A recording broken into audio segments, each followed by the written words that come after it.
Welcome to mastermind of GK. एक बार फिर से आप लोग का स्वागत है मास्टर माइंड ऑफ जीके में।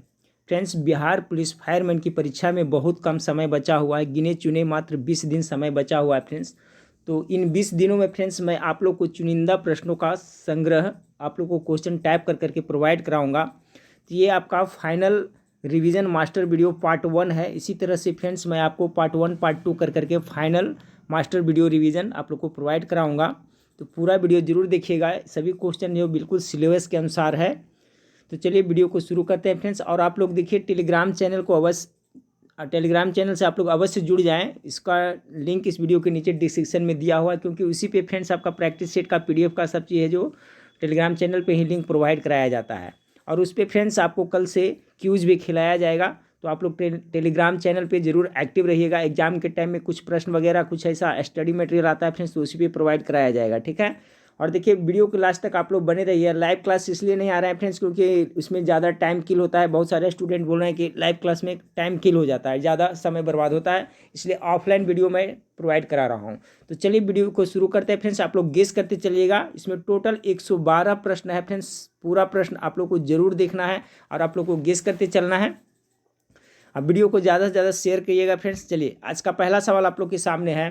भारतीय संविधान सभा के प्रथम दिन के अधिवेशन की अध्यक्षता इन्होंने की थी। किन्होंने की थी? पहला का करेक्ट आंसर क्या होगा?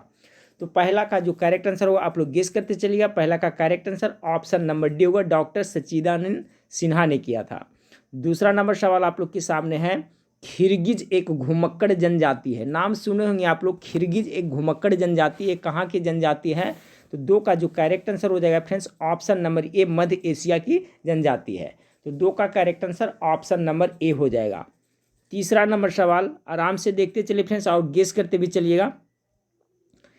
और ये सभी प्रश्न को फ्रेंड्स मैं अपने वेबसाइट पे डाल दूंगा, उसमें आंसर छुपा दूंगा फ्रेंड्स। तो यहाँ से पढ़ लीजिए, फिर वहाँ पर एक बार जा करके 1 घंटा बाद प्रैक्टिस कर लीजिएगा, तो पता चल जाएगा फ्रेंड्स कि आपको 112 प्रश्न में से कितना प्रश्न याद हुआ है, कितना नहीं याद हुआ है, ठीक है। और हमेशा वेबसाइट पर रहेगा फ्रेंड्स, जब मन करेगा तब वहाँ पर जाके आप रिविजन इसका कर सकते हैं, ठीक है।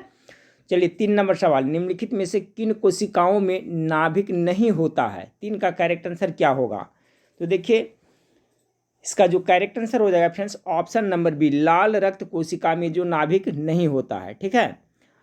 आरबीसी के बारे में आप लोग जानते हैं फ्रेंड्स, आरबीसी के जीवन काल 120 दिन होता है। क्वेश्चन पूछा जा सकता है, तो आप लोग जरूर याद रखिएगा। आरबीसी का निर्माण कहाँ होता है फ्रेंड्स? तो बोन मैरो अस्थि मज्जा में होता है, वो भी याद रखिएगा, ठीक है। डेंगू जो बुखार होता है फ्रेंड्स, उसमें किस चीज़ की कमी हो जाती है? तो प्लेटलेट्स की कमी हो जाती है, ठीक है। जहाँ डिस्क्राइब करने का थोड़ा बहुत रहेगा फ्रेंड्स, वहाँ मैं डिस्क्राइब करते चलूँगा, आप लोग याद रखिएगा। तो लाल रक्त कोशिका का जीवन काल सभी लोग याद रखेंगे। प्लेटलेट्स क्या है फ्रेंड्स? तो देखिए डेंगू जो बुखार होता है ना, उसमें प्लेटलेट्स की कमी हो जाती है। चलिए अगला सवाल को देखते हैं। 3 नंबर सवाल हो गया फ्रेंड्स, क्या था आपका? पुनः देख लें कि किन कोशिकाओं में नाभिक नहीं होता है। तो लाल रक्त कोशिका में नाभिक नहीं होता है। करेक्ट आंसर आपका 3 का बी हो जाएगा। चौथा नंबर सवाल देखिए, चौथा नंबर सवाल आपका, वह सबसे छोटा जीव कौन सा है जो स्वयं विकास एवं प्रजनन करने में समर्थ है? 4 का करेक्ट आंसर क्या होगा? इसका करेक्ट आंसर ऑप्शन नंबर ए होगा, माइकोप्लाज्मा, ठीक है। 4 का करेक्ट आंसर ऑप्शन नंबर ए हो जाएगा। 5वां नंबर सवाल देखिए, 5वां नंबर सवाल आपका है, पूरा पाषाण काल मानव का मुख्य व्यवसाय क्या था? ठीक है, पूरा पाषाण काल में मानव का जो मुख्य व्यवसाय क्या था? तो 5 का जो करेक्ट आंसर हो जाएगा फ्रेंड्स आपका ऑप्शन नंबर डी हो जाएगा, शिकार करना, ठीक है। पूरा पाषाण काल में मानव का जो मुख्य व्यवसाय था वो आपका शिकार करना था। तो 5 का correct answer option number D हो जाएगा, ठीक है। छठा नंबर सवाल देखिए फ्रेंड्स, छठा नंबर सवाल आपका है, निम्नलिखित में से किस एक प्रकार की तरंग का प्रयोग रात्रि दृष्टि उपकरण में किया जाता है? 6 का गेस कीजिएगा। 6 का correct answer option number C होगा फ्रेंड्स आपका, अवरक्त तरंग। किस एक प्रकार की तरंगों का प्रयोग रात्रि दृष्टि उपकरण में किया जाता है? तो अवरक्त तरंग का प्रयोग किया जाता है। 6 का करेक्ट आंसर सी हो जाएगा। 7वां नंबर सवाल देखिए, CT स्कैन करने में प्रयोग में लाई जाती है। नाम सुने होंगे आप लोग फ्रेंड्स, जो CT स्कैन होता है तो उसमें किसका प्रयोग किया जाता है? तो इसमें प्राश्रव्य तरंग का प्रयोग किया जाता है। ऑप्शन नंबर बी इसका करेक्ट आंसर हो जाएगा। 8वां नंबर सवाल को देखिए फ्रेंड्स, क्वेश्चन टाइप करने में और PDF बना करके वीडियो प्रोवाइड करने में काफ़ी मेहनत लगती है, इसलिए कम से कम ज़्यादा से ज़्यादा वीडियो को लाइक करें और दोस्तों में शेयर जरूर कर दीजिएगा। 8 नंबर सवाल देखिए, क्रिस्टल की संरचना जानने के लिए निम्न में से किस को प्रयोग में लाया जाता है। 8 का करेक्ट आंसर क्या होगा फ्रेंड्स? तो देखिए, क्रिस्टल की संरचना जानने के लिए निम्न में से किसका प्रयोग लाया जाता है, तो गेस करें आप लोग। तो 8 का correct answer option number B हो जाएगा, ठीक है। एक्स किरणें का प्रयोग किया जाता है। 9 नंबर सवाल देखिए, 9 नंबर सवाल आपका है, निम्नलिखित में से कौन सा भाग मानव त्वचा का सबसे बाहरी हिस्सा होता है। सभी क्वेश्चन काफ़ी महत्वपूर्ण है, इसलिए क्वेश्चन को स्किप नहीं करना फ्रेंड्स, पूरा वीडियो जरूर देखिएगा। 9 का करेक्ट आंसर होगा फ्रेंड्स, मानव त्वचा का सबसे बाहरी हिस्सा एपिडर्मिस कहलाता है। ऑप्शन नंबर ए इसका करेक्ट आंसर हो जाएगा। चलिए सवाल नंबर 10, फ्लोएम का मुख्य कार्य क्या है। देखिए फ्रेंड्स, ये पादप का 2 उत्तक होता है, इसके बारे में पहले भी बहुत बता चुका हूँ, फ्लोएम और जाइलम। तो फ्लोएम का जो मुख्य फंक्शन है, क्या कार्य होता है, 10 का करेक्ट आंसर गेस कीजिए। तो देखिए इसका जो करेक्ट आंसर होगा फ्रेंड्स, ऑप्शन नंबर बी हो जाएगा। पत्तियों द्वारा निर्मित भोजन को पौधे के विभिन्न भागों तक पहुंचाने का कार्य फ्लोएम करता है, जबकि जो जाइलम होता है फ्रेंड्स, वो जड़ से खनिज हो गया, जल हो गया, उसका परिवहन करता है, ठीक है, संवहन करता है।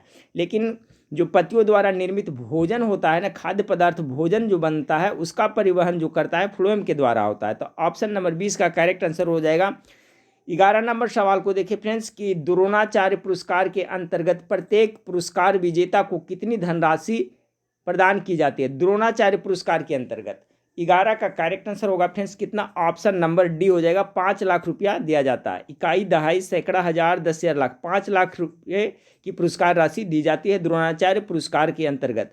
ऑप्शन नंबर डी इसका करेक्ट आंसर होगा। 12 नंबर सवाल देखिए, भारतीय संविधान का कौन सा अनुच्छेद राष्ट्रपति के पद के लिए पुनः निर्वाचन की योग्यताएं निर्धारित करता है। 12 का करेक्ट आंसर क्या होगा, तो अनुच्छेद आपका 57, अनुच्छेद 57 यह निर्धारित करता है। भारतीय संविधान का कौन सा अनुच्छेद राष्ट्रपति के पद के लिए पुनः निर्वाचन की योग्यताएं निर्धारित करता है, तो correct answer option number D होगा, अनुच्छेद 57। 13 नंबर सवाल, निम्नलिखित में से संगम योजना किससे संबंधित है। बहुत इंपॉर्टेंट क्वेश्चन है फ्रेंड्स, वीवीआई क्वेश्चन है, संगम योजना किससे संबंधित है। तो 13 नंबर सवाल का करेक्ट आंसर क्या होगा, देखिए 13 का correct answer option number D हो जाएगा आपका, ग्रामीण क्षेत्रों में विकलांग से संबंधित है ये, ठीक है। 13 का correct answer option number D हो जाएगा, संगम योजना। 14 नंबर सवाल को देखिए, कार्ल मार्क्स किस देश के रहने वाला था, पूछा जा सकता है फ्रेंड्स। कार्ल मार्क्स जिन्होंने दास कैपिटल नामक बुक लिखा था। तो 14 का करेक्ट आंसर क्या होगा, 14 का ऑप्शन नंबर गेस किए आप लोग, option number A, Karl Marx जो जर्मनी के रहने वाला था। 15 नंबर सवाल इंपॉर्टेंट सवाल है कि अटल पेंशन योजना कब लाई गई थी। अटल पेंशन योजना कब लाई गई थी, तो 15 का करेक्ट आंसर ऑप्शन नंबर ए हो जाएगा फ्रेंड्स, 9 मई 2015 को अटल पेंशन योजना लाई गई थी। 16 नंबर सवाल देखिए, मेक इन इंडिया का कार्यक्रम का लोगो क्या है। मेक इन इंडिया कार्यक्रम का लोगो क्या है, पहले भी बता चुका हूँ फ्रेंड्स। तो 16 नंबर सवाल का करेक्ट आंसर हो जाएगा ऑप्शन नंबर डी, शेर है जो इसका लोगो है। ऑप्शन नंबर डी इसका करेक्ट आंसर होगा 16 का। 17 नंबर सवाल देखिए, 17 नंबर सवाल है, किस प्रकार के उत्तक शरीर की सुरक्षा कवच का कार्य करता है। बहुत ज़्यादा इंपॉर्टेंट सवाल ये है, किस प्रकार के उत्तक शरीर की सुरक्षा कवच का कार्य करता है। तो 17 का correct answer option number C होगा, इपिथीलियम उत्तक करेक्ट आंसर होगा, option number C correct answer हो जाएगा। 18 नंबर सवाल देखिए, जन्म के बाद मानव के किस उत्तक में कोई कोशिका विभाजन नहीं होता है। 18 का करेक्ट आंसर क्या होगा, तो देखिए जन्म के बाद है जो मानव के, गेस करें आप लोग करेक्ट आंसर क्या होगा, आप लोग गेस करते चले गए, प्रैक्टिस सेट है फ्रेंड्स। तो 18 का correct answer option number B, तंत्रिका उत्तक में कोई है जो विभाजन नहीं होता है। तो 18 का correct answer option number B हो जाएगा। 19 नंबर सवाल देखिए, कि अंतर्राष्ट्रीय महिला हिंसा उन्मूलन दिवस कब मनाया जाता है। 19 का करेक्ट आंसर क्या होगा, तो 25 नवंबर को मनाया जाता है फ्रेंड्स। कब, 25 नवंबर को, इसलिए ऑप्शन नंबर सी 19 का करेक्ट आंसर हो जाएगा, अंतर्राष्ट्रीय महिला हिंसा उन्मूलन दिवस। तो 25 नवंबर इसका करेक्ट आंसर होगा। और 8 मार्च को अंतर्राष्ट्रीय महिला दिवस मनाया जाता है, ये भी आप लोग याद रखिएगा। चलिए अगला सवाल है, विश्व डाक दिवस किस दिन मनाया जाता है। विश्व डाक दिवस के बारे में पूछा जा रहा है फ्रेंड्स। तो 20 का जो करेक्ट आंसर होगा ऑप्शन नंबर आपका सी हो जाएगा, ठीक है। 9 अक्टूबर को विश्व डाक दिवस के रूप में मनाया जाता है। अगला सवाल लेते हैं 21 नंबर सवाल। 21 नंबर सवाल आपका है, एक सामान्य शुष्क सेल में विद्युत अपघटय होता है। जो सामान्य शुष्क सेल होता है उसमें विद्युत अपघटय क्या होता है? तो 21 का correct answer option number C हो जाएगा, अमोनियम क्लोराइड होता है। 22 नंबर सवाल देखिए फ्रेंड्स, 22 नंबर सवाल है, भारतीय वायुसेना के विंग कमांडर के समकक्ष भारतीय थल सेना का कौन सा पद है? 22 नंबर सवाल, ये भी इंपॉर्टेंट क्वेश्चन है फ्रेंड्स। भारतीय वायुसेना का विंग कमांडर, उसी के समकक्ष भारतीय थल सेना में कौन सा पद होता है? तो वो लेफ्टिनेंट कर्नल का होता है। ऑप्शन नंबर ए इसका करेक्ट आंसर होगा। ध्यान से याद रखें, वायुसेना का विंग कमांडर के समकक्ष थल सेना में लेफ्टिनेंट कर्नल होता है। ठीक है, तो 22 का करेक्ट आंसर ऑप्शन नंबर ए हो जाएगा। 23 नंबर सवाल देखिए, 23 नंबर सवाल है, पूछा जा सकता है कि मृग तृष्णा बनने का कारण क्या है? 23 का, तो मृग तृष्णा जो बनने का कारण है फ्रेंड्स, गेस करें आप लोग 23 का, तो इसका पूर्ण आंतरिक परिवर्तन करेक्ट आंसर हो जाएगा 23 का ए। 24 नंबर सवाल देखिए, फोटोग्राफी में उपयोगी हाइपो रासायनिक रूप में क्या है? जो फोटोग्राफी होता है उसमें हाइपो रासायनिक रूप में क्या प्रयोग किया जाता है? तो 24 नंबर सवाल का जो करेक्ट आंसर होगा फ्रेंड्स, ऑप्शन नंबर ए हो जाएगा। ठीक है, हाइपो कारण है तो सोडियम थायोसल्फेट का प्रयोग किया जाता है। फोटोग्राफी में उपयोगी हाइपो रासायनिक सोडियम थायोसल्फेट होता है। ठीक है, थायोसल्फेट होता है। 24 का करेक्ट आंसर ए हो जाएगा। 25 नंबर सवाल को देखिए, डायनमो परिवर्तित करता है। देखिए ये आपका क्वेश्चन पूछा जा चुका है उत्पाद पुलिस में। ठीक है फ्रेंड्स, तो इसी टाइप का क्वेश्चन रहेगा। जितना ज़्यादा से ज़्यादा आप लोग प्रैक्टिस सेट करिए उतना अच्छा करके आइएगा। तो डायनमो क्या करता है फ्रेंड्स, ये आंतरिक ऊर्जा को विद्युत ऊर्जा में परिवर्तित कर देता है। ऑप्शन नंबर सी इसका करेक्ट आंसर होगा। इसका जस्ट अपोजिट जो मोटर होता है वो क्या करता है, विद्युत ऊर्जा को यांत्रिक ऊर्जा में परिवर्तित करता है। लेकिन डायनमो है जो यांत्रिक ऊर्जा को विद्युत ऊर्जा में परिवर्तित करता है। डायनमो का आविष्कार किसने किया था फ्रेंड्स? तो माइकल फैराडे ने डायनमो का आविष्कार किया था। 26 नंबर सवाल देखिए, बूसमैन का संबंध है। बूसमैन बहुत ही फेमस जनजाति है फ्रेंड्स, ये कहाँ से संबंधित है? तो आपका 26 का करेक्ट आंसर गेस कीजिएगा। ये कालाहारी मरुस्थल में पाया जाता है बूसमैन जनजाति। तो ऑप्शन नंबर बी 26 का करेक्ट आंसर हो जाएगा। 27 नंबर सवाल देखिए, राजीव गांधी सद्भावना पुरस्कार कौन प्रदान करता है? बहुत इंपॉर्टेंट सवाल ये भी है फ्रेंड्स। राजीव गांधी सद्भावना पुरस्कार कौन करता है? के बिरला फाउंडेशन, भारत सरकार, या राजीव गांधी फाउंडेशन, या भारतीय ज्ञानपीठ? आंसर इसका गेस करिए, आपका सही होता है या गलत होता है। तो 27 का जो करेक्ट आंसर होगा ऑप्शन नंबर सी हो जाएगा। ठीक है फ्रेंड्स, राजीव गांधी फाउंडेशन है जो राजीव गांधी सद्भावना पुरस्कार प्रदान करता है। ऑप्शन नंबर सी इसका करेक्ट आंसर होगा। नोट में जो लिखा हुआ है इसके भी आप लोग याद रखिएगा। सरस्वती सम्मान, व्यास सम्मान और बिहार पुरस्कार, ये तीनों है जो आपको के बिरला फाउंडेशन के द्वारा दिया जाता है। तो यहाँ से आपको याद रखना है फ्रेंड्स कि अगर पूछा जाए कि सरस्वती सम्मान या व्यास सम्मान कौन प्रदान करता है, तो के बिरला फाउंडेशन द्वारा ये दिया जाता है। बिहार पुरस्कार भी। ठीक है, जबकि फ्रेंड्स आपका जो राजीव गांधी सद्भावना पुरस्कार है वो आपका राजीव गांधी फाउंडेशन के द्वारा ही दिया जाता है, इसलिए ऑप्शन नंबर सी इसका करेक्ट आंसर होगा। चलिए 28 नंबर, आप लोग पीडीएफ का मांग करते रहते हैं फ्रेंड्स, चलिए देखते हैं कितने स्टूडेंट इसका सही जवाब कर पाते हैं। मन ही मन देख मिला लीजिएगा कि पीडीएफ का फुल फॉर्म क्या होता है। ठीक है, बार बार कहते हैं पीडीएफ चाहिए, तो पीडीएफ का फुल फॉर्म क्या होता है फ्रेंड्स? एक डॉक्यूमेंट्स होता है पीडीएफ ना। तो 28 का जो करेक्ट आंसर हो जाएगा फ्रेंड्स, आप लोग गेस कर लिए होंगे, तो ऑप्शन नंबर बी इसका करेक्ट आंसर होगा। पोर्टेबल डॉक्यूमेंट फॉर्मेट होता है। ठीक है, पीडीएफ का फुल फॉर्म क्या होता है? तो पोर्टेबल डॉक्यूमेंट फॉर्मेट होता है। ऑप्शन नंबर बी इसका करेक्ट आंसर हो जाएगा। ठीक है फ्रेंड्स, और यही क्वेश्चन को मैं अपनी वेबसाइट पर डाल दूंगा फ्रेंड्स, जहां पर आंसर आपका छुपाया हुआ रहेगा, तो वहां पर आप देखिएगा, पढ़ करके फिर आंसर शो करिएगा, दिखाई देगा, उससे आपको ज़्यादा फायदा होगा। ठीक है, चलिए तो 28 का करेक्ट आंसर हो जाएगा आपका option number B, portable document format. 29 नंबर सवाल देखिए, मायोपिया में क्या होता है? ठीक है, इसी टाइप का टिपिकल क्वेश्चन पूछा जाएगा आपका। मायोपिया मतलब पहले समझे फ्रेंड्स, किसको कहते हैं? निकट दृष्टि दोष को कहते हैं या दूर दृष्टि दोष को? तभी आपको एक इसका जवाब पता चलेगा। 29 नंबर सवाल, तो सबसे पहले तो फ्रेंड्स ये भी पूछा जा सकता है, मायोपिया मतलब क्या समझते हैं, कौन सा दोष को कहते हैं? तो मायोपिया है जो निकट दृष्टि दोष को कहते हैं। सभी लोग याद रखिएगा, मायोपिया है जो निकट दृष्टि दोष को मायोपिया कहा जाता है। अब चलिए फ्रेंड्स, निकट दृष्टि दोष में क्या होता है? देखिए, जौन सा दोष होता है, जैसे निकट दृष्टि दोष है फ्रेंड्स, तो निकट की वस्तु आपको स्पष्ट दिखाई देगी, दूर की वस्तु दिखाई नहीं देगी। कॉन्सेप्ट क्लियर हो गया होगा। उसी तरह से दूर दृष्टि दोष में दूर की वस्तु दिखाई देगी, जस्ट अपोजिट, लेकिन निकट की वस्तु नहीं दिखाई देगी। तो मायोपिया मतलब हुआ निकट दृष्टि दोष। तो निकट दृष्टि दोष में क्या होगा? निकट की वस्तु दिखाई देगा, दूर की वस्तु नहीं दिखाई देगा। तो ऑप्शन नंबर बी इसका करेक्ट आंसर हो जाएगा। और निकट दृष्टि दोष को दूर करने के लिए कौन सा लेंस प्रयोग किया जाता है? तो अवतल लेंस का प्रयोग किया जाता है। ठीक है, ये भी याद रखिएगा। दूरदृष्टि दोष को दूर करने के लिए उत्तल लेंस का प्रयोग किया जाता है। अगर इसमें कन्फ्यूजन होता है किन्हीं को तो मायोपिया, तो इसको ट्रिक से याद रखते हैं। मायोपिया यानी मोरपिया कहाँ रहेंगे, निकट में रहेंगे, ठीक है। मोरपिया कहाँ रहेंगे, निकट में रहेंगे। तो निकट दृष्टि, जब भी हम मायोपिया यानी मोरपिया कहिए तो कहाँ रहेंगे, निकट में, यानी मायोपिया निकट दृष्टि दोष। तो दूसरा ऑटोमेटिक आपको पकड़ में आ जाएगा फ्रेंड्स। चलिए अगला सवाल को लेते हैं। अगला सवाल आपका है कि राइटर्स एक समाचार एजेंसी है। नाम सुने होंगे फ्रेंड्स, राइटर्स एक समाचार एजेंसी है। इसका मुख्यालय कहाँ पर स्थित है। 30 नंबर सवाल का करेक्ट आंसर क्या होगा। 30 का जो करेक्ट आंसर हो जाएगा फ्रेंड्स ऑप्शन नंबर ए, यूके यानी यूनाइटेड किंगडम के लंदन में है, ठीक है। यूनाइटेड किंगडम के कहाँ, लंदन में है। राइटर्स एक समाचार एजेंसी है जिसका मुख्यालय कहाँ है फ्रेंड्स, तो लंदन में। लंदन कहाँ पड़ता है, यूके यानी कि ब्रिटेन, यूनाइटेड किंगडम में। तो 30 का करेक्ट आंसर ऑप्शन नंबर ए हो जाएगा। 31 नंबर सवाल को देखें, इंडियन इपिग्राफी के लेखक कौन है। अच्छा सवाल है फ्रेंड्स, इंडियन इपिग्राफी के लेखक कौन है। तो 31 का जो करेक्ट आंसर होगा फ्रेंड्स ऑप्शन नंबर ए हो जाएगा। डीसी सरकार के द्वारा इंडियन इपिग्राफी लिखा गया है। 32 नंबर सवाल देखिए। 32 नंबर सवाल है, दाम्बुला का स्वर्ण मंदिर कहाँ स्थित है, ठीक है। जैसे आपका कोणार्क वाला है फ्रेंड्स, उसी तरह से दाम्बुला का स्वर्ण मंदिर कहाँ स्थित है। तो गेस कीजिए फ्रेंड्स, अमृतसर में, श्रीलंका में, इंडोनेशिया में, मलेशिया में। तो 32 का करेक्ट आंसर हो जाएगा फ्रेंड्स आपका ऑप्शन नंबर बी हो जाएगा, ठीक है। ये श्रीलंका में दाम्बुला का स्वर्ण मंदिर है जो फ्रेंड्स कहाँ स्थित है, तो श्रीलंका में स्थित है। ऑप्शन नंबर बी इसका करेक्ट आंसर हो जाएगा।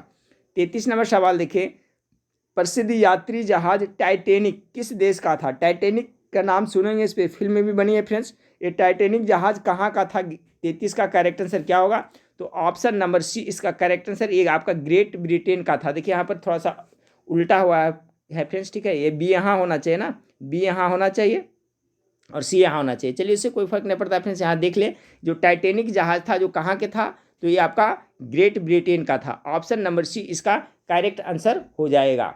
33 का सी हो जाएगा फ्रेंड्स। 34 नंबर सवाल देखिए। 34 नंबर सवाल आपका है कि महावीर के जीवन कृत्यों तथा अन्य समकालिकाओं के साथ उनके संबंधों का विवरण कहाँ मिलता है। 34 का, तो 34 का जो करेक्ट आंसर हो जाएगा क्या होगा फ्रेंड्स, महावीर के जीवन कृत्यों तथा अन्य समकालिकों के साथ उनके संबंध का विवरण कहाँ मिलता है। अच्छा सवाल है।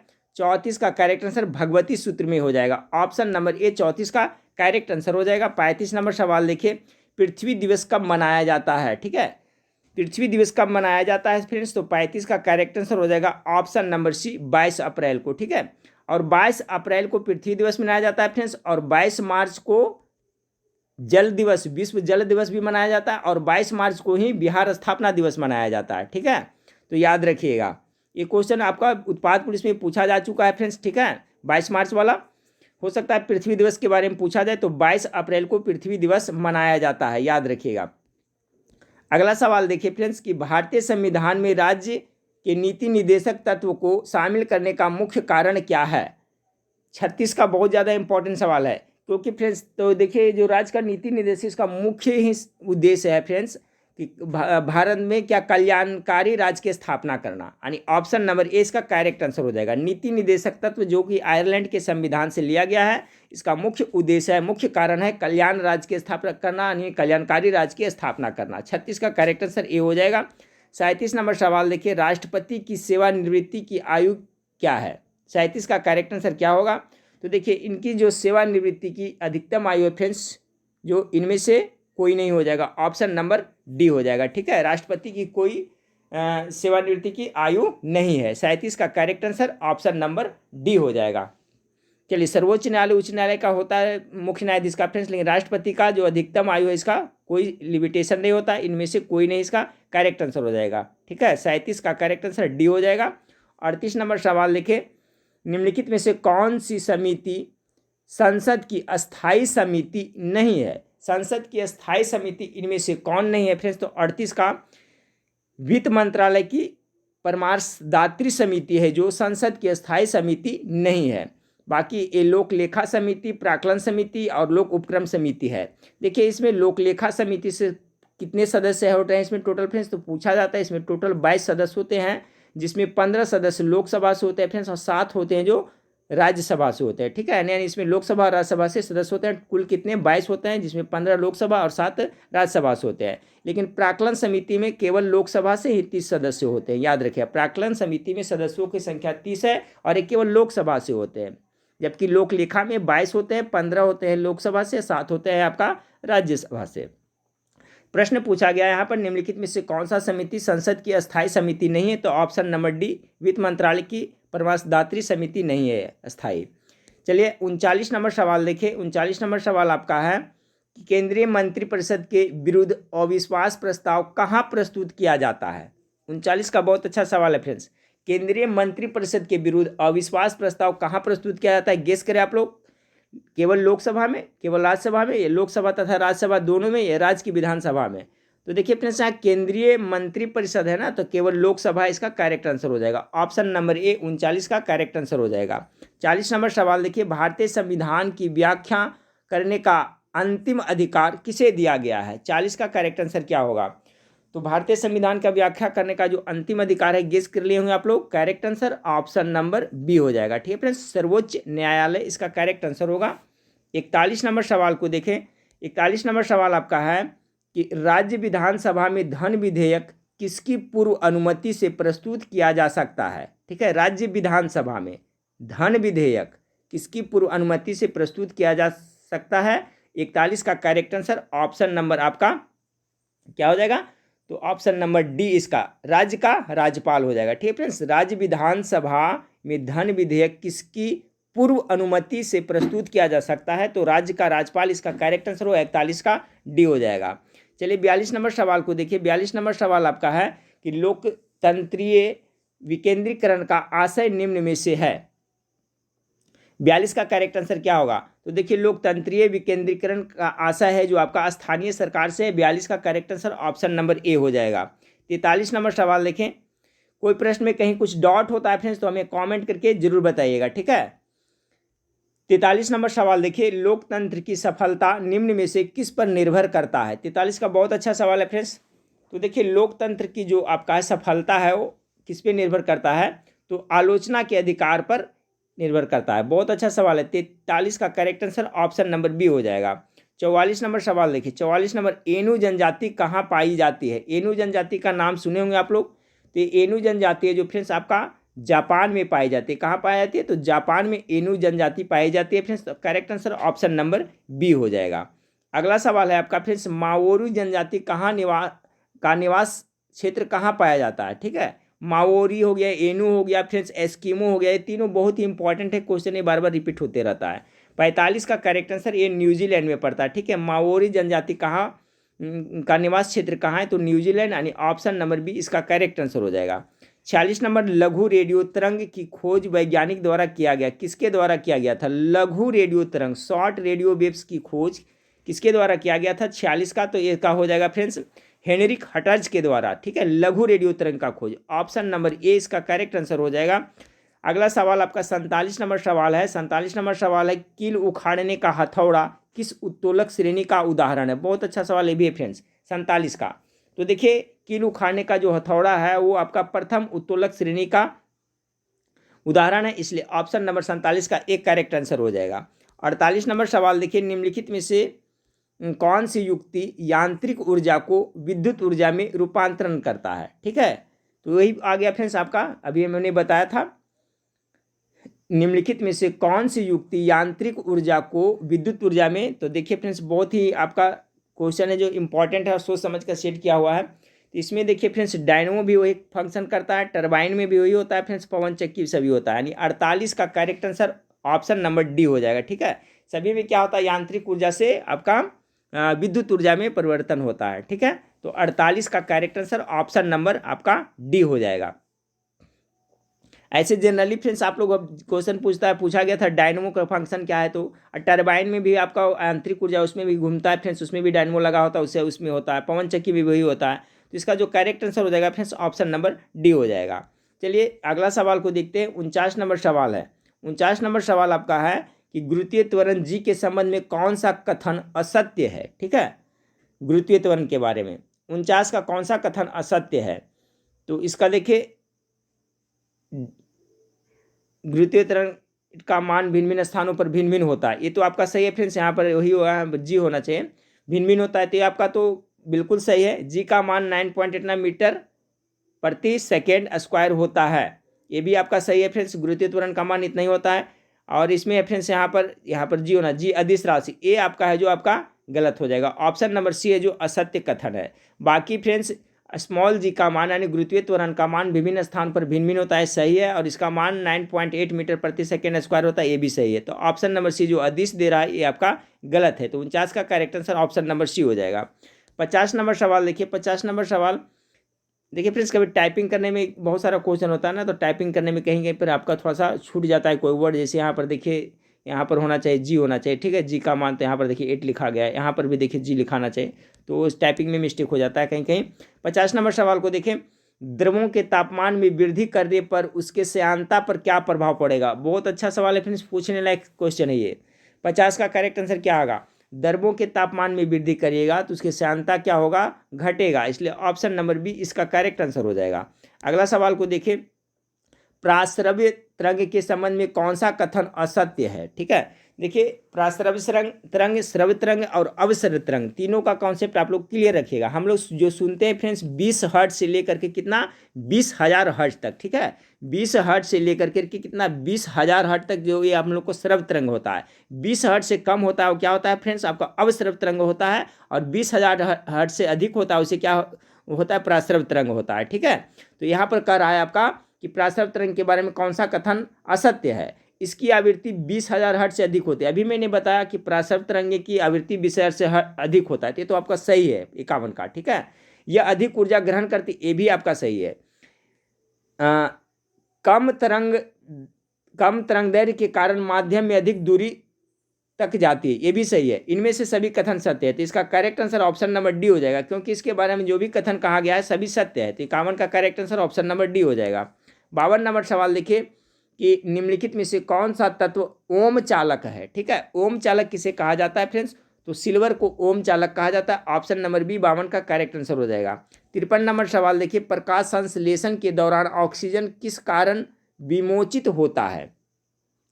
53 नंबर सवाल का करेक्ट आंसर होगा फ्रेंड्स जल का प्रकाश अपघटन के कारण, यानी 53 का correct answer option number B हो जाएगा। अगला सवाल है, एक क्वेश्चन इसमें पूछा जाता है फ्रेंड्स कि प्रकाश संश्लेषण के दौरान में जो आपका ऑक्सीजन निकलता है तो कहाँ से निकलता है फ्रेंड्स, तो आपका जल से ही निकलता है। ठीक है, चलिए, तो 53 का करेक्ट आंसर ऑप्शन नंबर आपका बी हो गया। 54 नंबर सवाल देखें कि सक्रिय श्रेणी में धातुओं की क्रियाशीलता बढ़ा हुआ ही क्रम क्या है। ठीक है, बढ़ा हुआ क्रम क्या है सक्रिय श्रेणी में धातुओं की, तो 54 का correct answer option number C हो जाएगा। ठीक है, ऑप्शन नंबर सी इसका करेक्ट आंसर होगा। पीबी, उसके बाद में है फ्रेंड्स आपका एफी है, उसके बाद में एमजे, उसके बाद में सी कैल्शियम। ठीक है, तो ऑप्शन नंबर सी इसका करेक्ट आंसर हो जाएगा। चलिए 55 नंबर सवाल को देखिए, निम्नलिखित में से सबसे भारी तत्व कौन सा है। इसमें सबसे भारी तत्व कौन सा है फ्रेंड्स, गेस करें, तो ऑप्शन नंबर ए इसका करेक्ट आंसर ओस्मियम है जो सबसे भारी तत्व है। 56 नंबर सवाल देखिए कि स्वर्ण लेपन में निम्न में से किसका प्रयोग विद्युत अपघटय के रूप में होता है। 56 का करेक्ट आंसर क्या होगा, तो 56 का करेक्ट आंसर पोटेशियम अरिसेनाइड होता है। ठीक है, ऑप्शन नंबर डी इसका करेक्ट आंसर होगा 56 का। स्वर्ण लेपन में निम्न में से किसका प्रयोग विद्युत अपघटय के रूप में होता है, तो पोटेशियम आरिसाइनाइड। ठीक है, ऑप्शन नंबर डी इसका करेक्ट आंसर होगा। अगला सवाल देखिए, निम्न में से किस कोयला को भूरा कोयला कहा जाता है। बहुत बार पढ़ाया हूँ फ्रेंड्स, भूरा कोयला किसे कहा जाता है, आप लोग गेस कर लिए होंगे, तो ऑप्शन नंबर सी लिग्नाइट को भूरा कोयला कहा जाता है फ्रेंड्स। और मुलायम कोयला किसे कहा जाता है, तो बिटुमिन्स को मुलायम कोयला कहा जाता है। अगला सवाल देखिए, अम्ल जलीय विलयन में जल के साथ अभिक्रिया करके मुक्त करते हैं, क्या मुक्त करते हैं फ्रेंड्स, तो 58 का जो करेक्ट आंसर है ऑप्शन नंबर ए। ठीक है, आपका हाइड्रोजन मुक्त करते हैं। अम्ल जलीय विलयन में जल के साथ अभिक्रिया करके मुक्त करते हैं, तो ऑप्शन नंबर ए इसका करेक्ट आंसर हो जाएगा। अगला सवाल देखते हैं, एस्किमो लोगों द्वारा टुंड्रा क्षेत्र में बर्फ के टुकड़ों की सहायता से बनाए गए अर्ध गोलाकार आवासों को क्या कहा जाता है, एस्किमो जनजाति, तो इसका करेक्ट आंसर हो जाएगा ऑप्शन नंबर सी इग्लू कहा जाता है। पूछा जा सकता है डायरेक्ट कि एस्किमो के घर को क्या कहा जाता है, तो इग्लू। ये किसका बना होता है, तो बर्फ के टुकड़ों से बना होता है एस्किमो। कनाडा तरफ जहाँ पर ज़्यादा बर्फ पड़ता है उधर ये पाए जाते हैं जनजाति फ्रेंड्स, कनाडा क्षेत्र में। तो इसका करेक्ट आंसर हो जाएगा ऑप्शन नंबर सी, एस्किमो जनजाति जो घर बनाता है उसे इग्लू कहते हैं। अगला है मनुष्य की जीभ के किस भाग में कड़ुआहट की संवेदना होती है। ये भी इंपॉर्टेंट क्वेश्चन है। कड़ुआहट की संवेदना कहाँ होता है, अगला भाग में, पिछला भाग में, मध्य भाग में या किनारों पर, जीभ में। तो 60 का फ्रेंड्स, 60 का जो करेक्ट आंसर हो जाएगा ऑप्शन नंबर बी, पिछला भाग में इसका कड़ुआहट की संवेदना होती है। 60 का करेक्ट आंसर बी हो जाएगा। 61 नंबर सवाल देखिए, निम्नलिखित में से कौन सा एंजाइम प्रोटीन को पेप्टॉन में बदलता है। प्रोटीन को पेप्टॉन में कौन सा एंजाइम बदलता है। 61 का करेक्ट आंसर सी हो जाएगा फ्रेंड्स, पेप्सिन। ठीक है, पेप्सिन बदलता है प्रोटीन को पेप्टॉन में। 61 का करेक्ट आंसर सी हो जाएगा। 62 नंबर सवाल देखिए, निम्नलिखित में से कौन सा विटामिन हमारे शरीर में सबसे तीव्रता से बनता है। सबसे तीव्र कौन सा विटामिन बनता है फ्रेंड्स, तो आपका विटामिन डी इसका करेक्ट आंसर हो जाएगा। ऑप्शन नंबर सी इसका करेक्ट आंसर, सबसे तीव्र यही बनता है, विटामिन डी। 63 नंबर सवाल देखिए, 63 नंबर सवाल आपका है कि निम्नलिखित में से किस भाग में पाचक एवं श्वसन नलियां क्रॉस करती है। 63 का जो करेक्ट आंसर होगा फ्रेंड्स, ग्रसनी हो जाएगा। ठीक है, ए।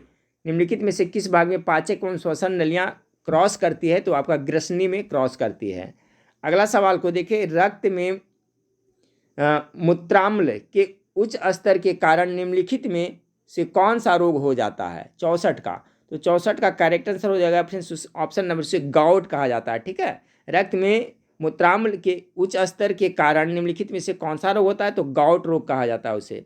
64 का सी। 65 नंबर सवाल देखिए, 65 नंबर सवाल आपका है, आँख का वह कौन सा भाग है जिसमें वर्णक होता है जो किसी व्यक्ति की आँखों का रंग निश्चित करता है। 65 का correct answer option number B हो जाएगा। उसे क्या कहते हैं फ्रेंड्स, तो उसे कोराइड कहते हैं। ठीक है, आँख का वह कौन सा भाग है जिसमें वर्णक होता है जो किसी व्यक्ति की आँख का रंग निर्धारित करता है, उसे क्या कहता है, तो कोराइड कहा जाता है उसे। यानी ऑप्शन नंबर बी इसका करेक्ट आंसर हो जाएगा। आँख का वह कौन सा भाग है जिसमें वर्णक होता है फ्रेंड्स, ठीक है, जो किसी व्यक्ति की आँख का रंग निश्चित करता है कि कैसा ब्राउन है या कैसा है, तो आपका कोराइड इसका करेक्ट आंसर होगा। 65 का correct answer option number B हो जाएगा। ठीक है, चलिए 66 नंबर सवाल को देखिए। 66 नंबर सवाल आपका है,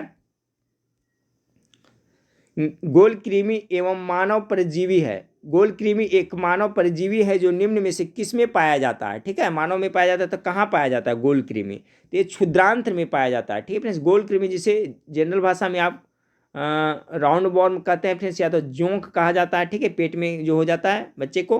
तो 66 का करेक्ट आंसर ऑप्शन नंबर क्षुद्रांत में पाया जाता है।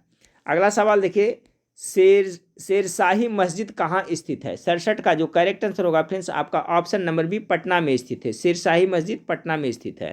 68 नंबर सवाल को देखिए, विश्व स्तनपान दिवस किस माह में मनाया जाता है। 68 का करेक्ट आंसर क्या होगा फ्रेंड्स, तो 68 का जो करेक्ट आंसर हो जाएगा फ्रेंड्स ऑप्शन नंबर अगस्त माह में मनाया जाता है। किस तिथि को मनाया जाता है फ्रेंड्स, आप लोग कमेंट करके हमें बताइएगा। विश्व स्तनपान दिवस किस माह में मनाया जाता है, ऐसा ही क्वेश्चन पूछा गया था एक बार भी, तो इसका अगस्त माह में मनाया जाता है। 68 का करेक्ट आंसर ऑप्शन नंबर ए हो जाएगा। ठीक है, अगला है, गोदना निम्न में से किस राज्य का लोक कला है। गोदना नाम सुने होंगे फ्रेंड्स, गोदना, तो देखिए बिहार में बहुत ज़्यादा प्रचलित है। ऑप्शन नंबर बी इसका करेक्ट आंसर हो जाएगा। अगला सवाल को देखिए, एयरफोर्स एडमिनिस्ट्रेटिव कॉलेज कहाँ है। 70 का करेक्ट आंसर क्या होगा। 70 का correct answer option number D, ए कोयम्बटूर में पड़ता है। ठीक है, कहाँ है, तो कोयम्बटूर में। 71 नंबर सवाल देखें कि राष्ट्रमंडल यानी कॉमनवेल्थ का मुख्यालय कहाँ है। ठीक है, राष्ट्रमंडल कॉमनवेल्थ का मुख्यालय कहाँ है, तो 71 का करेक्ट आंसर ए आपका लंदन में है। चलिए अगला सवाल 72 नंबर सवाल देखते हैं, निम्नलिखित में से किस विद्युत चुम्बकीय तरंग की तरंग दैर्घ्य सबसे कम होती है। विद्युत चुम्बकीय तरंग का कराना और तरंग दैर्घ्य सबसे कम होती है, तो इसका तरंग दैर्घ्य सबसे कम एक गामा किरणें की होती है। ऑप्शन नंबर डी 72 का करेक्ट आंसर हो जाएगा। ध्यान से क्या इंपॉर्टेंट है, कर रहा है विद्युत चुम्बकीय तरंग की तरंग दैर्घ्य सबसे कम होती है, तो ये गामा किरणें की। 73 नंबर सवाल देखिए, गामा किरणें की खोज किसने किया था, ये भी पूछा जाता है आप लोग। हेनरी बेकुरल ने किया था, ये भी आप लोग याद रखिए। गामा किरणें की खोज किसने किया था, हेनरी बेकुरल ने। अगला सवाल है, स्वतंत्र भारत की प्रथम मंत्रिपरिषद में प्रधानमंत्री सहित कुल कितने सदस्य थे। स्वतंत्र भारत की प्रथम जो मंत्रिपरिषद बना था उसमें प्रधानमंत्री सहित उनको मिला करके कुल कितने सदस्य थे। 73 का correct answer option number B 36 सदस्य थे। 74 नंबर सवाल देखें, द्रोणाचार्य पुरस्कार की शुरुआत किस वर्ष में हुई थी। ठीक है फ्रेंड्स, द्रोणाचार्य अभी हम लोग देखा था फ्रेंड्स, जिसमें आपका कितना टोटल 5 लाख रुपए की राशि प्रदान की जाती है। तो द्रोणाचार्य पुरस्कार का प्रारंभ हुआ था फ्रेंड्स 1985 ईस्वी में, अर्जुन पुरस्कार 1961 में, और राजीव गांधी खेल रत्न अवार्ड फ्रेंड्स कब देते, तो 1991 और 92 देता है ना, 1991 92 देता है, मुख्य रूप से 92 होता है, 91 92 देता है, ठीक है। तो सभी याद रखिएगा। देखिए यहाँ पर लिखा हुआ अभी फ्रेंड्स आपका कि राजीव गांधी खेल रत्न पुरस्कार का शुरुआत हुआ था 91 92 में दिया जाता है, शुरू किया गया था। ध्यानचंद पुरस्कार वर्ष 2002 से देश में दिए जा रहे हैं। अर्जुन पुरस्कार की शुरुआत 1961 में हुआ था। द्रोणाचार्य पुरस्कार 1985 में प्रारंभ किए गए थे। यही क्वेश्चन आपको यहाँ पर सवाल पूछा गया है फ्रेंड्स, तो ये 85 इसका करेक्ट आंसर हो जाएगा। राष्ट्रीय खेल संस्थान कहाँ अवस्थित है? चलिए, राष्ट्रीय खेल संस्थान कहाँ है? तो 75 का ये पटियाला में है, option number C correct answer होगा। 76 नंबर, भारत के प्रथम गृह मंत्री वल्लभ भाई पटेल को किस वर्ष भारत रत्न पुरस्कार प्रदान किया गया था? देखिए, दो क्वेश्चन बन रहा है। भारत के प्रथम गृह मंत्री कौन थे? तो सरदार वल्लभ भाई पटेल। उनको भारत रत्न से कब सम्मानित किया गया था? 76 का correct answer option number B 1991। मरणोपरांत इनको दिया गया था, याद रखिएगा। सरदार वल्लभ भाई पटेल को 1991 ईस्वी में मरणोपरांत भारत रत्न मिला था। अगला सवाल है, राष्ट्रीय पशु के रूप में बाघ को किस वर्ष अपनाया गया था? 77 का करेक्ट आंसर होगा फ्रेंड्स 1973 ईस्वी में बाघ को राष्ट्रीय पशु के रूप में अपनाया गया था। बाघ का जो वैज्ञानिक नाम क्या है ये भी याद रखिएगा फ्रेंड्स, पैंथेरा टाइग्रिस कहा जाता है, ठीक है। अगला सवाल है 78 नंबर सवाल, भारतीय पुरातत्व सर्वेक्षण विभाग की स्थापना किसके कार्यकाल में हुआ था? बहुत अच्छा सवाल है भी फ्रेंड्स। भारत का जो पुरातत्व सर्वेक्षण विभाग की स्थापना जो लॉर्ड कर्जन के शासनकाल में हुआ था फ्रेंड्स, और लॉर्ड कर्जन के शासनकाल में ही 1905 में बंगाल का विभाजन हुआ था, ये भी याद रखिएगा। अगला सवाल है, लैंप वाली महिला किसे कहते हैं? ठीक है, लैंप वाली महिला किसे कहा जाता है? 79 का correct answer option Florence Nightingale को लैंप वाली महिला कहा जाता है, याद रखिएगा, फ्लोरेंस नाइटिंगेल को। 80 नंबर सवाल देखिए, प्रत्यावर्ती धारा को दिष्ट धारा में किसके द्वारा बदला जाता है? ठीक है, जो प्रत्यावर्ती धारा है उसको दिष्ट धारा में जो बदलता है उसको युक्ति या यंत्र को रेक्टिफायर कहा जाता है, यानी 80 का correct answer option number B हो जाएगा, ठीक है। अगला सवाल देखिए कि किसी चालक के सिरे के बीच विभवांतर उसमें बहने वाली धारा के समानुपाती होता है, यह नियम कौन है? कौन सा नियम यह कहता है कि किसी चालक के सिरों के बीच विभवांतर उसमें बहने वाली धारा के समानुपाती होता है, यह नियम कौन कहता है? तो 81 का correct answer option number D Ohm का नियम कहता है, ठीक है। 82 नंबर सवाल देखिए, 82 नंबर सवाल है, विशिष्ट प्रतिरोध का एसआई मात्रक क्या है? ठीक है, प्रतिरोध का जो एसआई मात्रक होता है ओम होता है, लेकिन विशिष्ट प्रतिरोध का पूछ रहा है तो correct answer option number B ohm metre होता है, याद रखिएगा। 83 नंबर सवाल को देखिए, 83 नंबर सवाल है, गण देवता किसकी रचना है? गण देवता किसने लिखा है? 83 का करेक्ट आंसर ऑप्शन नंबर आपका सी हो जाएगा फ्रेंड्स, तारा शंकर बंदोपाध्याय के द्वारा गण देवता लिखा गया है, ठीक है फ्रेंड्स। चलिए, गण देवता किसकी रचना है? तो ऑप्शन नंबर सी इसका करेक्ट आंसर होगा, तारा शंकर बंदोपाध्याय। चलिए, 84 नंबर सवाल देखिए कि मौलिक अधिकारों के उल्लंघन का कोई भी विवाद प्रस्तुत किया जा सकता है। देखिए, बहुत अच्छा कॉमन सेंस की बात है, मौलिक अधिकारों के अगर उल्लंघन किया जा रहा है तो इस जो विवाद इससे संबंधित तो कहाँ प्रस्तुत किया जा सकता है? तो देखिए, सर्वोच्च न्यायालय अथवा उच्च न्यायालय, यानी सुप्रीम कोर्ट और हाई कोर्ट दोनों में से कहीं भी किया जा सकता है, इसलिए ऑप्शन नंबर सी 84 का करेक्ट आंसर होगा। मौलिक अधिकार फ्रेंड्स जिसकी संख्या वर्तमान में कितना है? तो 6 है। मूल संविधान में 7 था, लेकिन वर्तमान में मौलिक अधिकार कितना? तो 6 है, जो आपका अमेरिका के संविधान से लिया गया है। अगला सवाल देखिए, भारत एवं पाकिस्तान का विभाजन किस योजना के तहत हुआ था? 85 का करेक्ट आंसर माउंटबेटन योजना के तहत। 86 नंबर सवाल देखिए, 86 नंबर सवाल है, मेढक में दांत होते हैं, ठीक है, तो कौन से होते हैं फ्रेंड्स? होमोडोंट होते हैं या थिकोडोंट होते हैं या हेटेरोडोंट होते हैं या इनमें से कोई नहीं? 86 का करेक्ट आंसर ऑप्शन नंबर है, जो मेढक होते हैं फ्रेंड्स वो इसमें होमोडोंट होते हैं। मेढक कैसा प्राणी है? तो ये आपका उभयचर प्राणी है, ठीक है फ्रेंड्स, ये आपका जल में भी रहता है और स्थल में भी रहता है, तो इसको उभयचर प्राणी के अंतर्गत रखा गया है। इसमें जो दांत होते हैं होमोडोंट होते हैं। ये देखिए क्वेश्चन बहुत बार एग्जाम में आया है। अगला सवाल को देखिए फ्रेंड्स, स्टार्च किससे संबंधित है? स्टार्च किससे संबंधित है? 87 का, ये ग्लूकोज से संबंधित, याद रखिएगा। स्टार्च जो कैप्सूल हम लोग खाते हैं फ्रेंड्स, दवाई मेडिसिन जो कैप्सूल बना होता है वही स्टार्च का बना होता है, जो पानी में डाल जाते हैं वो क्या होता है? गल जाता है। तो पूछा जाता है कैप्सूल का बाहरी आवरण किसका बना होता है? तो इसी स्टार्च का होता है। अंडे का बाहरी आवरण कैल्शियम कार्बोनेट का बना होता है, CaCO3 का, ठीक है, और कैप्सूल का जो बना होता है फ्रेंड्स किसका? तो स्टार्च का बना होता है, याद रखिएगा। पोमोलॉजी में अध्ययन किया जाता है। पोमोलॉजी के अंतर्गत किसका अध्ययन किया जाता है? तो फलों का अध्ययन किया जाता है, इसलिए correct answer option number D हो जाएगा। गेस्ट्रोलॉजी में घासों का अध्ययन किया जाता है, याद रखिएगा। अगला है फ्रेंड्स आपका शुष्क या रेतीली भूमि पर उगने वाले पौधों को क्या कहते हैं? बहुत इंपॉर्टेंट है। शुष्क और रेतीली रेगिस्तान में उसको क्या कहते हैं? तो आपका 89 नंबर का उसे जीरो फाइट कहा जाता है, ठीक है। 90 नंबर सवाल देखिए कि मोहम्मद बिन तुगलक द्वारा अपनाया गया सांकेतिक मुद्रा किस धातु का बना हुआ था? देखिए इसमें दो क्वेश्चन बन रहा है। एक तो पूछा जाता है सांकेतिक मुद्रा का प्रचलन किसने किया था? तो मोहम्मद बिन तुगलक ने किया था। वो किस चीज़ का बना हुआ था फ्रेंड्स? तो वो पीतल और तांबा दोनों का बना था, इसलिए ऑप्शन नंबर बी इसका करेक्ट आंसर हो जाएगा 90 का। 91 नंबर सवाल को देखिए, भारत में आयकर है, भारत में जो आयकर है वो कैसा है फ्रेंड्स? तो 91 का करेक्ट आंसर प्रत्यक्ष है और अनुपातिक है, ऑप्शन नंबर ए इसका करेक्ट आंसर हो जाएगा। 92 नंबर सवाल देखिए, लीलावती प्राचीन भारत का बृहत वृत्तांत किससे संबंधित है? लीलावती तो देखिए पढ़ाए हैं पहले भी फ्रेंड्स, ये आपका जो गणित से संबंधित है लीलावती, ठीक है। तो ऑप्शन नंबर सी इसका करेक्ट आंसर हो जाएगा। 93 नंबर सवाल, इंसोमानिया किससे संबंधित है? ठीक है, इंसोमानिया किससे संबंधित है? तो 93 का बी अनिंद्रा से संबंधित है, ठीक है। इंसोमानिया जो अनिंद्रा से, जिसको नींद नहीं आती है, उसी संबंधित है ये।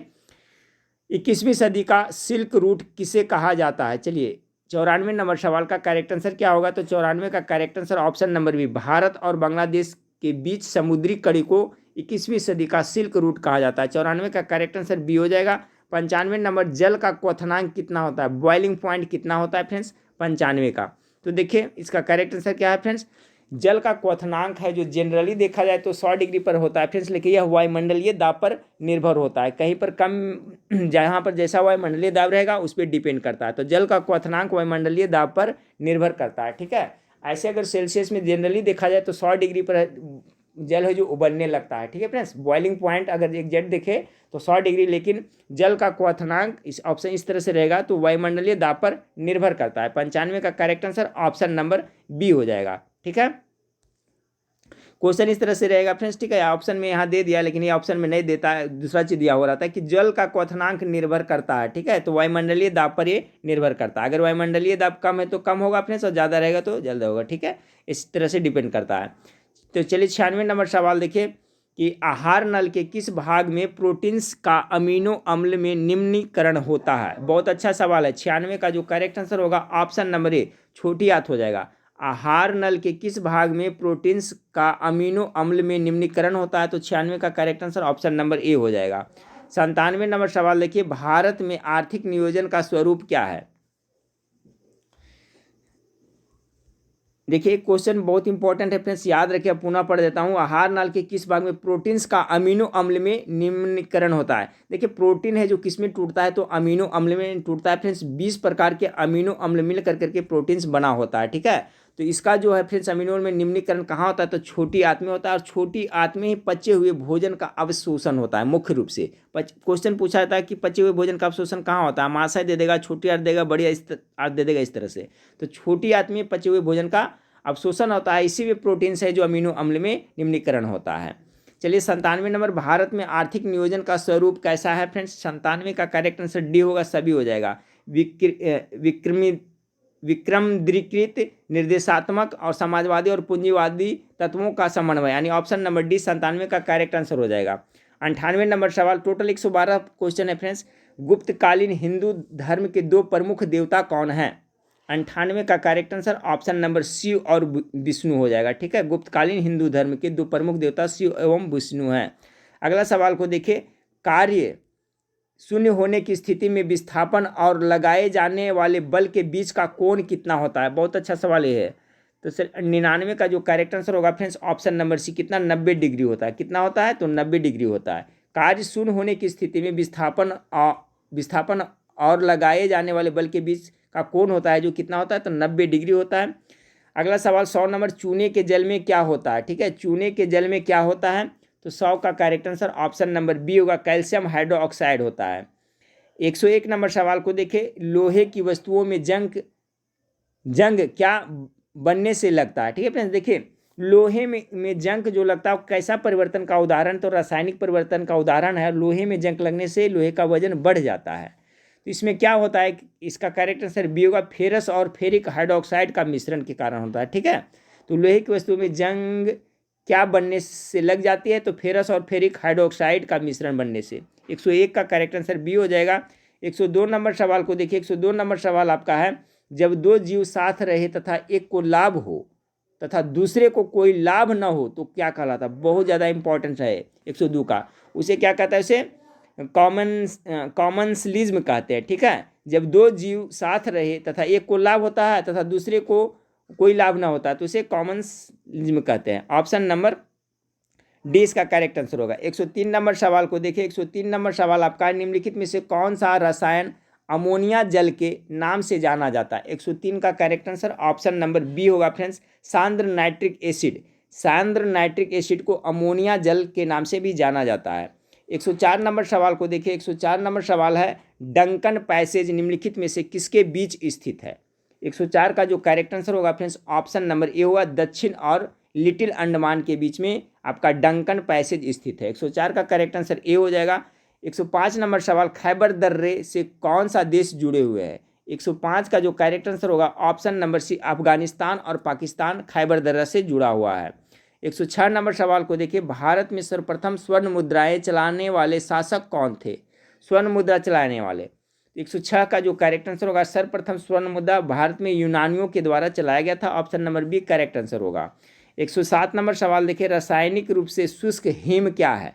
शुष्क हिम यानी बर्फ क्या है? तो ठोस कार्बन डाइऑक्साइड है। 107 का correct answer option number B है। ठीक है फ्रेंड्स, सूखा बर्फ किसे कहते हैं? तो ठोस कार्बन डाइऑक्साइड को। इसी को घुमा फिरा करके पूछा जाता है। चलिए अगला सवाल है, जीवन की उत्पत्ति किस महाकाल में हुई थी? 108 का करेक्ट आंसर ऑप्शन नंबर ए, प्री कैम्ब्रियन काल में हुई थी जीवन की उत्पत्ति। ऑप्शन नंबर ए इसका करेक्ट आंसर होगा। 109 नंबर सवाल देखिए। गुणसूत्रों पर जीनों की उपस्थिति का क्रम क्या है? 109 का करेक्ट आंसर सी, रेखाकार होता है। ठीक है, कैसा होता है? ये रेखाकार होता है। 109 का सी हो जाएगा। 110 नंबर सवाल देखिए। ऑक्सीजन वह प्रक्रिया है, सॉरी ऑक्सीकरण वह प्रक्रिया है जिसमें, ये देखिए क्वेश्चन पूछा जा सकता है फ्रेंड्स इससे, ऑक्सीकरण अवकरण से, क्योंकि 10th में पढ़ना है फ्रेंड्स और इस सिलेबस से क्वेश्चन पूछा जा सकता है। तो देखिए जो ऑक्सीकरण होता है उसमें इलेक्ट्रॉन की हानि होती है। 110 का करेक्ट आंसर ऑप्शन नंबर ए हो जाएगा। 111 नंबर सवाल को देखिए फ्रेंड्स, कि निम्नलिखित में से कौन सा उपाय मुद्रास्फीति को नियंत्रण करने में किया जा सकता है? 111 का करेक्ट आंसर सभी हो जाएगा। साख पर नियंत्रण, सार्वजनिक व्यय में कमी, सार्वजनिक वितरण प्रणाली को उचित प्रयोग। आज का लास्ट सवाल है फ्रेंड्स आपका, कि दो विलयनों को कब आइसोटोनिक कहा जाता है? ठीक है, दो विलयनों को कब आइसोटोनिक कहा जाता है? 112 का करेक्ट आंसर क्या होगा? तो ऑप्शन नंबर ए होगा, उनका प्रसारण दाब समान होने पर। ठीक है फ्रेंड्स, आप लोग के लिए एक मौजवानी मैं क्वेश्चन कर रहा हूँ फ्रेंड्स, उसका जवाब आप लोग हमें कमेंट करके आप लोग जरूर बताइएगा। ठीक है, तो क्वेश्चन ये है फ्रेंड्स कि आपका जो एसेटिक अम्ल है जो किसमें पाया जाता है? ठीक है, एसेटिक अम्ल किसमें पाया जाता है फ्रेंड्स? ठीक है, आप हमें कमेंट करके बताइएगा एसेटिक अम्ल किसमें पाया जाता है। तो चलिए फ्रेंड्स, वीडियो अच्छा लगा तो लाइक जरूर करिएगा, दोस्तों में शेयर जरूर करिएगा फ्रेंड्स। देखिए इस तरह से बीच बीच में फ्रेंड्स मैं कोशिश करूँगा, इसमें टाइम बहुत ज़्यादा किल होता है मास्टर वीडियो बनाने में, तो आपका ऑफलाइन बाकी बुक से प्रैक्टिस सेट चलता रहेगा। और फ्रेंड्स मैं कोशिश करूंगा कि प्रत्येक दिन 100 प्रश्न का एक मतलब कि मास्टर वीडियो फास्ट रिवीजन के लिए आप लोग को मैं प्रोवाइड कराता रहूं। ठीक है फ्रेंड्स, तो चलिए, और बाकी स्टडी करने के लिए फ्रेंड्स देखिए एप्लीकेशन अगर हो जाता है फ्रेंड्स तो बहुत अच्छी बात है। पुनः उसको मैं रिव्यू के लिए भेजा हूँ, 1-2 दिन में अगर आ जाता है फ्रेंड्स तो एप्लीकेशन आप लोग को लिंक उस प्ले स्टोर से डाउनलोड कर लीजिएगा। और नहीं तो फ्रेंड्स आप लोग अभी तैयारी कर सकते हैं, आपका जाकर जीके मास्टरमाइंड पर बहुत सारा प्रैक्टिस शीट दिया हुआ है फ्रेंड्स। गूगल में जाएं, जीके मास्टरमाइंड सर्च करिएगा, मेरा वेबसाइट आ जाएगा फ्रेंड्स। नहीं तो उसका लिंक मैं इस वीडियो के नीचे डिस्क्रिप्शन में दे देता हूँ, वहाँ से जाकर के पढ़ सकते हैं। टेलीग्राम के चैनल से आप लोग जरूर जुड़ जाइएगा। चलिए तो नेक्स्ट वीडियो में फिर मिलते हैं फ्रेंड्स, देखने के लिए थैंक यू, धन्यवाद।